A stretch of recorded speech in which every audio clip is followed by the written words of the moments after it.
Hey, everybody. My name is Sandie Markle. I'm the founder and CEO of Blueberry, a brand new company that I launched last year, last February already. Time flies. I'm so glad you're here. And, you know, this is a great session, whether you're in content ops or you're just wrestling with structured documentation, or, you want to understand how structured content really can help you in the world of knowledge documentation. Uh, so let's just get into it with first giving you a brief introduction of who I am. So as I mentioned, I run Blueberry, and it's a small boutique firm, and we work with food tech companies and food creators specifically because that's my background, that's my specialty, and I specialize in structured content and content ops and digital strategy and content, and really with a focus on how recipe data can drive platform success. So my background spans from tech, publishing, food, and that overlap is where I found the most interesting problems that need to be solved. Whether or not you're in food, everybody kind of engages with the recipe. So we help our clients take their content from just a big blob of mess into something that's filled with clarity and purpose, whether that's restructuring thousands of recipes or building systems for multi-channel distribution. I'm currently based in Oregon, in Portland, Oregon, in the Pacific Northwest of the United States, but I'm originally from Miami, Florida. And for 9 years, well, I moved back to the United States in 2023, but before then, I spent 9 years in Shanghai, China. So I've been all over the place. And I'm really happy to support the content community because when my last role, I didn't find a lot of resources within the organization to help me establish my professional development. And many things that I've come to do is because of the wonderful community and all the shared and free resources that have been provided to me, so that I could really understand my contribution and the value that I brought to my organization that I was with before and now with my company at Blueberry. So this topic is really going to be an interesting one because it really focuses on how you can think about your work across your organization, not just on your team. So, have you ever lost 45 minutes at trying to find a doc that you swear it exists? So, we've all been there. You're looking for it, you know it's there somewhere, but maybe you didn't give it the right file name or put it in the right folder. But actually, this is a sign of something deeper. When knowledge isn't documented or worse, not maintained, it really slows teams down. You're spending so much time looking or justifying or advocating, and it really keeps you from focusing on the work that you really need to do and providing the value that will bring your organization, your team, your company to success. And so that's what we're here to talk about today. That's what I'm here to talk about today, and something that definitely can be fixed.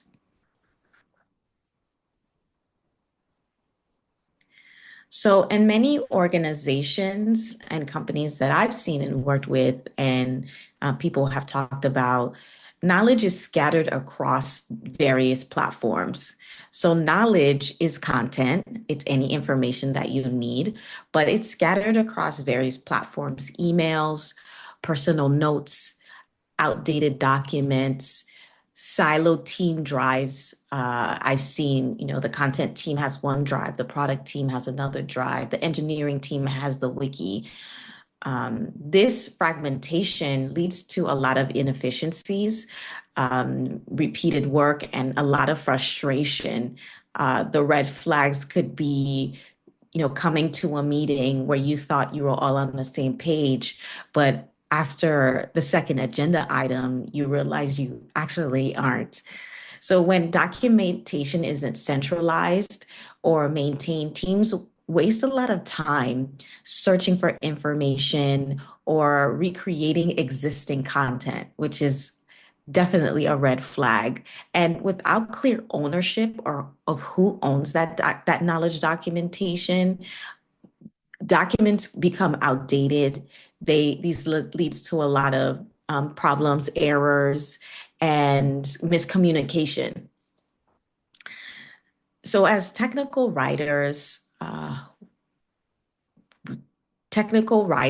work with a lot of content. So um, if you are a technical writer or have a technical writing component within your role, we often become the default custodians of all documentation, which is not sustainable.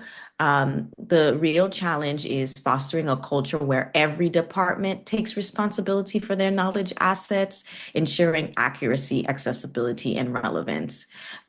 If the biggest challenge, even before that, uh, is people actually appreciating that they need knowledge documentation, but you cannot be the gatekeeper for everybody's documentation, no matter how much you may want to be, because as people in content, sometimes we tend to internalize our work and we want it to be right, but it's not sustainable or scalable for you just to be the custodian, the gatekeeper, the owner of every department's documentation.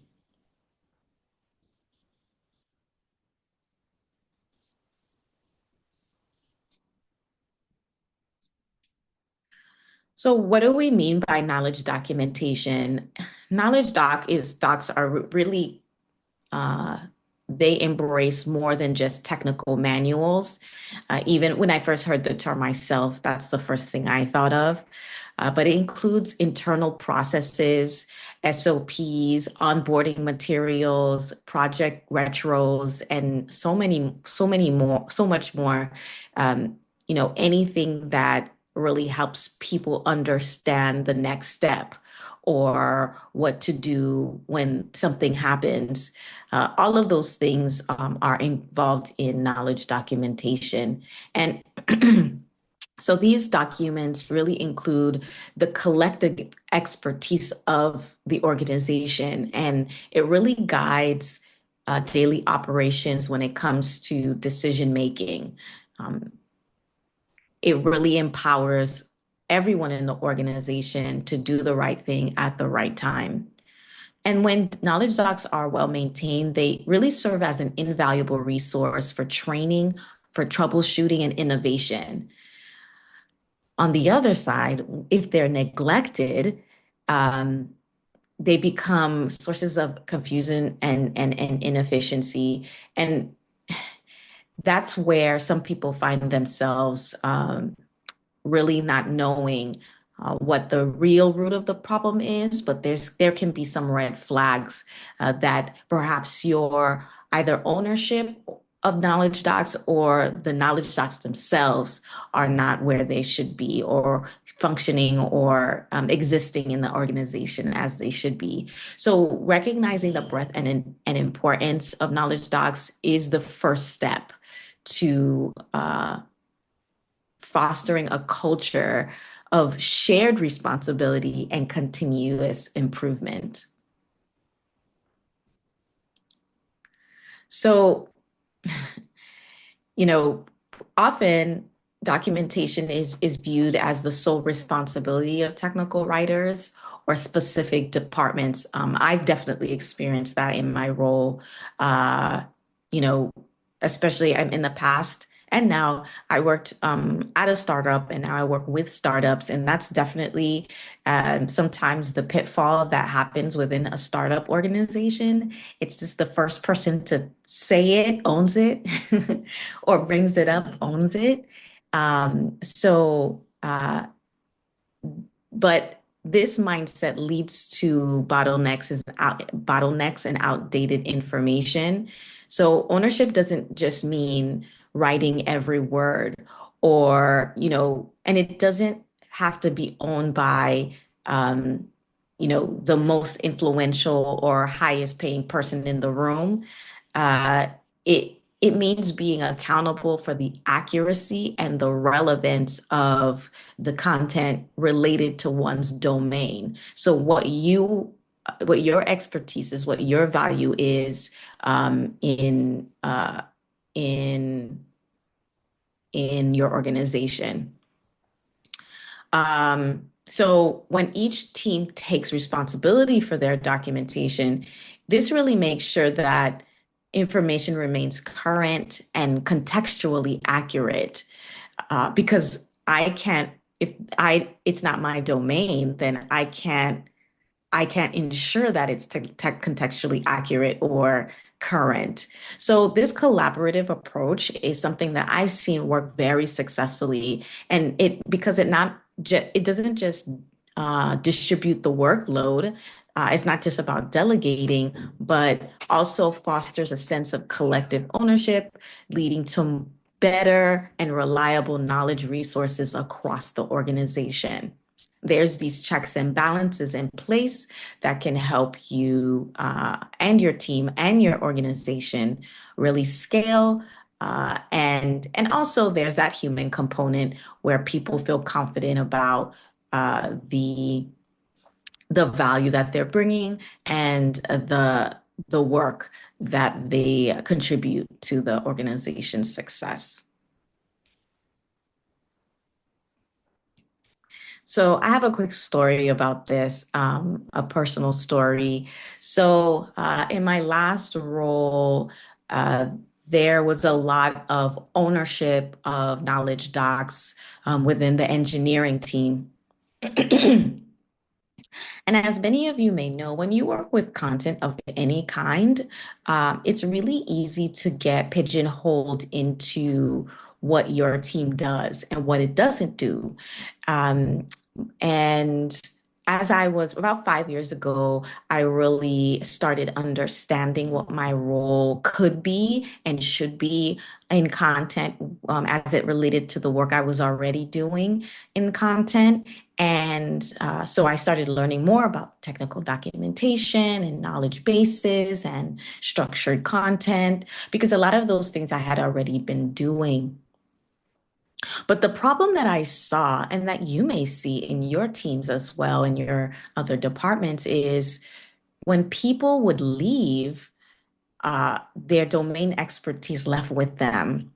And when we came to a project where we didn't know what the original uh, ideas were behind, the structure of a database or the way certain pieces of content were created. Maybe we couldn't find the original file. And the question that came up more and more during meetings was, who decided to do this again? Who owns this? How do we do this? How did we get here? How do we take this out? How do we put this back in? How do we reproduce this? And I found that time after time, because people wore so many hats at the company's early stages, once those people left, so did everything they knew. And the company was at a really strategic point, and I had already started creating a lot of the knowledge documentation within my team, which was super helpful. And then I started asking other teams, what can we do to support your teams? And someone from the product team said, we do not have a centralized place for all knowledge documentation for a certain platform. So I took the opportunity to create 15 different knowledge bases within 6 months to support this idea of keeping certain domain expertise within the organization. That really encouraged other teams to also do the same and make it centralized and make it accessible because every team should be able to see what um, what knowledge bases and how to use it, have access to the README file, see what everybody's role is, see how each platform is supposed to work. So I found that super successful. And the catalyst was, you know, startups have high turnover, but domain expertise should not leave the company when domain experts do.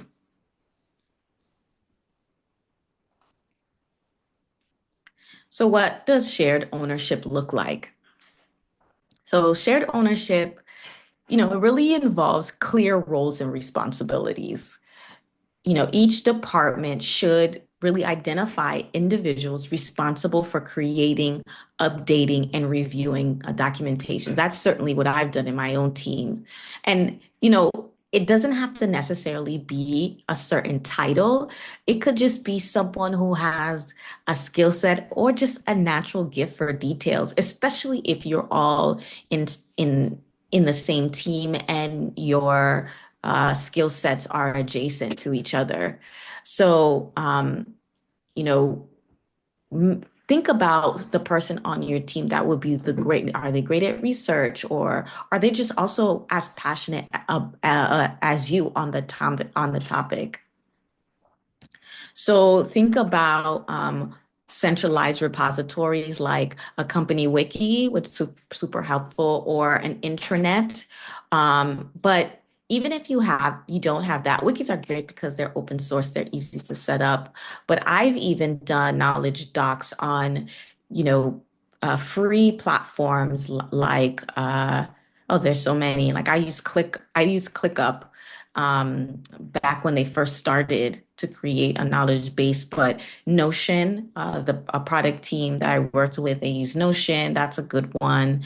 You know, if the engineers are really, if you're really fancy, GitHub is another one, or you can make it proprietary, something that you build yourself. But the key is creating one, making it accessible to everyone, and making it user friendly. So it's not just something that only your team knows how to get through.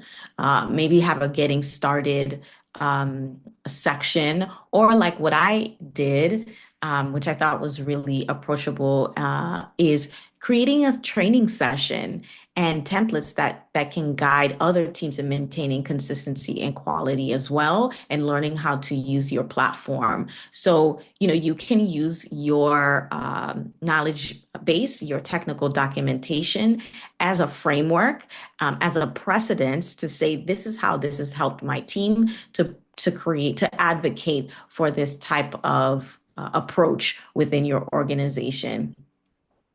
So when you embed documentation practices into your daily workflows, like incorporating updates into project debriefs, organizations can really um, cultivate a culture that where knowledge is shared and becomes second nature.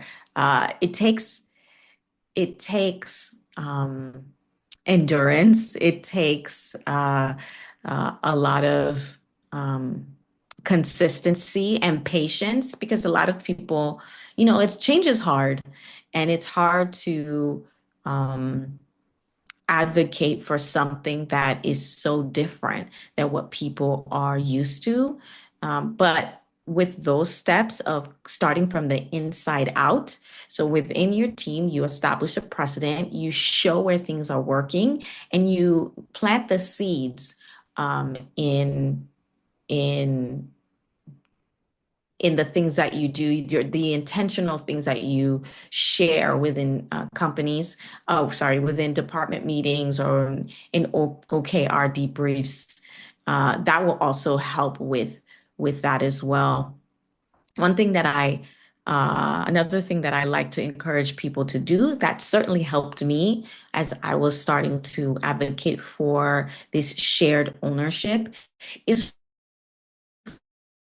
create allies in other departments.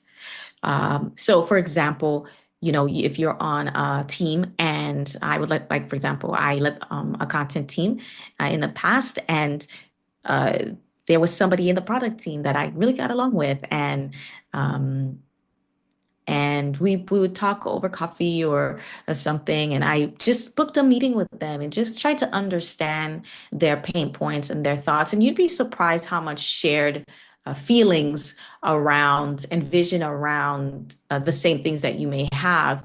And so, really think about someone in different teams who you can build a bridge with. And so you can understand what the pain points are on other teams, and also how you can work together to create the change you want to see.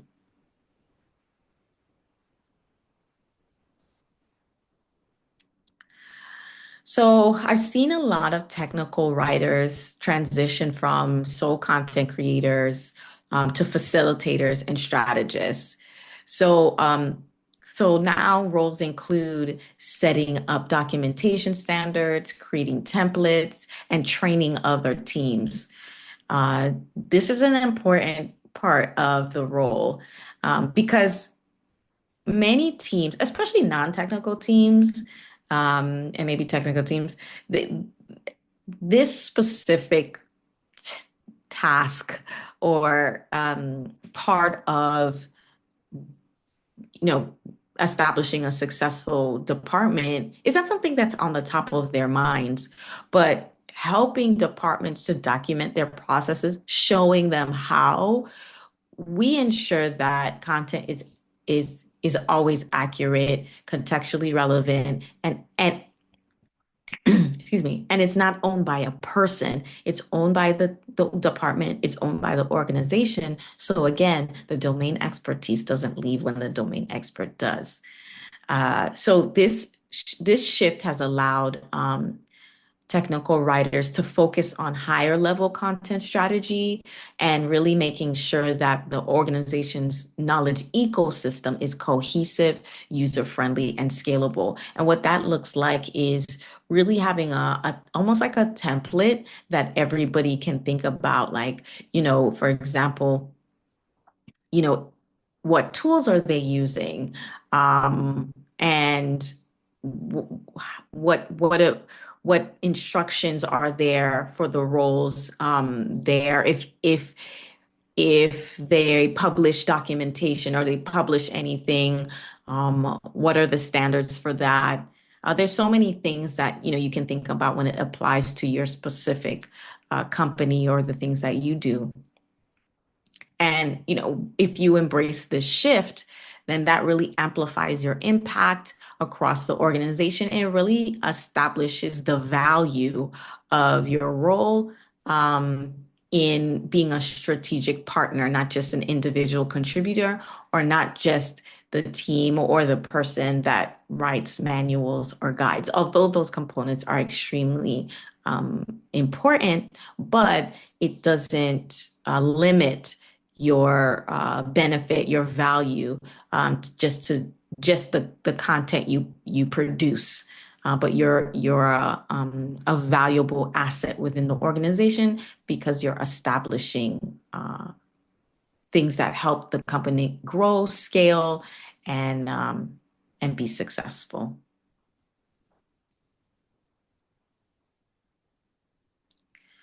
So, what do I mean by structured documentation? So, it's just how content is organized in a consistent and logical manner. I mean, that's what structured content is. And just standardized headings, clear formatting, and the use of templates. I like templates, especially if you're training other teams how to create knowledge documentation. Templates and guides are a really good way for them to have a consistent way of reproducing knowledge documentation in a way that fits their team and department. But also it creates consistency across the organization. And, dare I say, getting everybody to use the same platform, that's a whole nother level of advocacy. It would be nice if everybody was on the same platform, if you can get them to be all on the same platform. That is a huge win. But it is challenging because, what platform you use can be very subjective to, the taste of whatever people prefer, or even what their industry standards um, are accustomed to. For example, I use ClickUp because I was on the content team. The engineers use Jira. Maybe other product team use Notion to document. That's a high level benefit if everybody's on the same platform. But the most important thing is that they are documenting. And if there's some kind of consistency in the formatting of that documentation, then you already know once you go into their documentation how to navigate through it. So having that type of structure that enhances readability, it makes it easier for everybody to find and understand the information that they're looking for.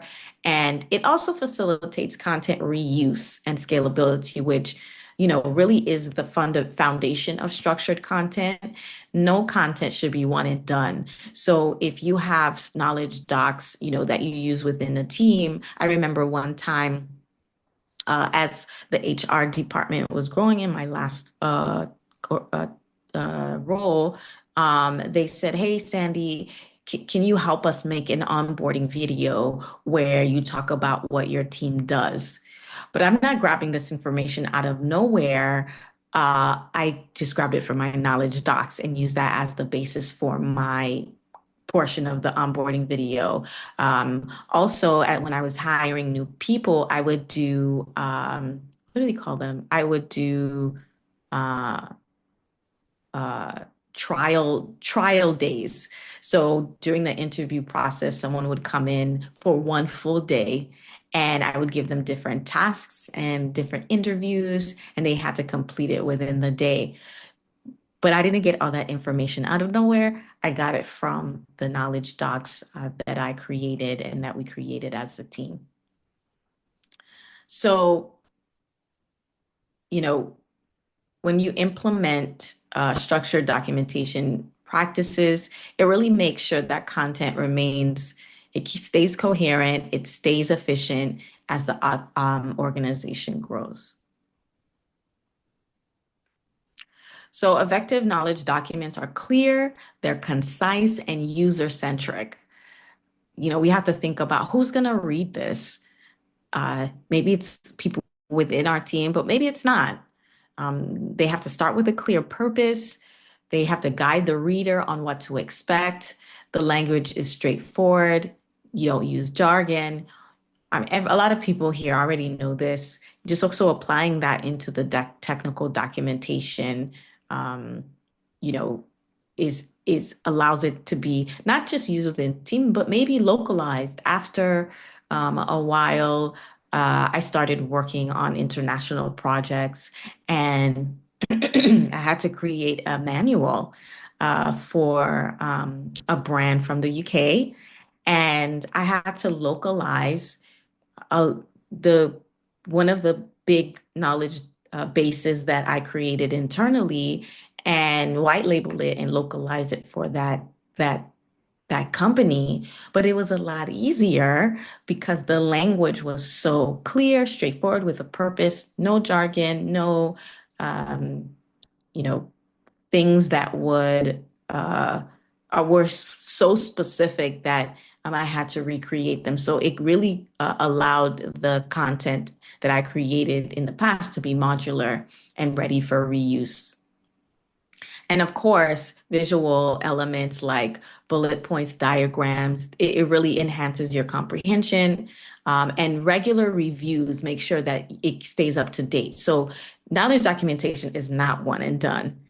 It's something you should really keep looking back to, especially as things start changing in your organization or processes or new things, or even when new people are hired. That's the time to review your knowledge docs to make sure that is this still relevant? Is this the same? Is this still the way we're doing things? And encourage others in other departments to do the same thing. And also create a feedback loop that allows users within your team or externally to suggest improvements. You don't need to know everything about everything. And there's sometimes a cognitive bias that exists when we create our own knowledge docs that we think like, wow, like this makes perfect sense, they should get it. But try it out. I've had one team member, present it to other team members or actually walk people through before we publish it, externally. And that has been really helped as well. But also, even after it's published externally to other teams, things can be changed. Don't feel like it has to stay the same just because you hit publish or go live. So when you keep to these principles, organizations can really create documentation that truly supports and empowers their team. It is really empowering when you establish a framework and a guide that establishes and ensures the company's success. So technical writers can lead the charge in transforming documentation practices. This is like the big thing that I want to champion today. You're conducting audits, you can identify gaps and redundancies, things that you keep doing over and over, creating templates and style guides and things that make sure that things remain consistent, and training sessions that empower teams to take ownership.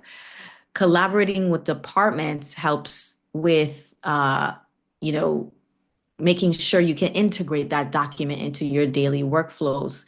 It shouldn't just be something that people don't use often or don't know how to use or feel like it's too cumbersome. And that enhances the quality of your documentation, but also fosters a culture of continuous knowledge sharing. That's something that really encourage me to uh, support others in their knowledge documentation, because there's sometimes this idea you have to keep everything like close to the vest, but it doesn't really help you and help your organization and establish yourself as a valuable strategic partner. So common challenges include like time restraints, lack of confidence in writing, unclear responsibilities, like I mentioned before, like is this my job? Am I supposed to do this? So, again, to handle this, to remedy this, really provide your teams with easy to use templates and clear guidelines. And again, offer training sessions to build confidence and skills. Regularly highlight the benefit of documentation wherever you go, whatever meeting they have. Sometimes somehow kind of slide that in. Wow, so and so, you really did great on rolling out this project in a timely manner. Thank you so much. It's because of the documentation that my team put together, and we've really been able to, get fewer support tickets or get this and really understand everybody's roles, really highlighting the benefits of in a specific ways of how knowledge documentation has helped your team. And so it's really important to proactively address these blockers so that your organization can cultivate a more collaborative and efficient documentation structure. I hope that the more I'm saying this, it's like kind of becoming clear what the theme is. Collaboration, structure, transparency is the key. So creating a culture that values documentation is very intentional. It's not passive. It's not going to happen on its own. Leadership should model and reinforce the importance of knowledge sharing, but you don't have to be technically on in a senior level to do that. You don't have to have a senior level title also to be a leader in advocating for this type of approach within your organization.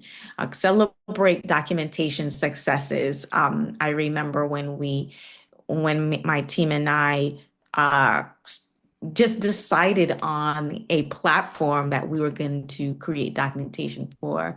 That was a win for us. And every time we did so, and I was in a leadership meeting and we talked about the successes. That's something I definitely was very vocal about because it is a huge win. And also recognizing teams and individuals who contributed to that milestone. It doesn't have to be something PR worthy, but it's an intentional and uh, great way to really increase the value of those kinds of accomplishments within your organization. Like, wow, like they're really celebrating this. Yes, because it's just that important. And when you're scoping projects, make sure to incorporate documentation tasks into project timelines and even performance reviews if you're a manager. When you're scoping, make sure to let your, you know, project manager know I need time to create documentation. And, really by embedding these practices into your organizational fabric, you documentations becomes more natural and valued aspect of daily operations. It's a upward kind of climb, but it's really worth the effort. And then you'll start to see people really, it becomes second nature to people to say, oh, well, do you need time for documentation? That's how you know you've won when they then ask you if that's going to be part of your next steps. So shared ownership is a strategic advantage. That's one thing I hope you take with you today. Technical writers play a pivotal role in facilitating this by setting standards, providing tools, suggestions, and guiding teams, building bridges, creating an allyship within the organization. Structured documentation enhances clarity and efficiency and scalability. Regular audits and updates make sure content always remains valuable. So encourage your teams to view documentation as dynamic. It's not just one and done. It's a collaborative process and foster a culture of continuous knowledge sharing. Uh, this will help position your organization, your teams to help themselves to sustain their success and continue to innovate and think about new ways to do the work that they're doing in their organization. So thank you so much for listening to my talk today. I hope you can reflect on your team's current documentation practices and really think about where knowledge is siloed or outdated and consider how ownership and structured documentation can address those challenges. Maybe you're already thinking about some red flags or, you're thinking, oh, like, oh, how do I incorporate some of the things I spoke about today? Or maybe you're thinking about specific examples, the last team meeting you were at today or the other day. But think about what steps can you individually take to initiate this cultural shift, because that's where it starts first. And remember, effective documentation is not just a technical task, it's collaborative and it empowers teams and drives organizational success.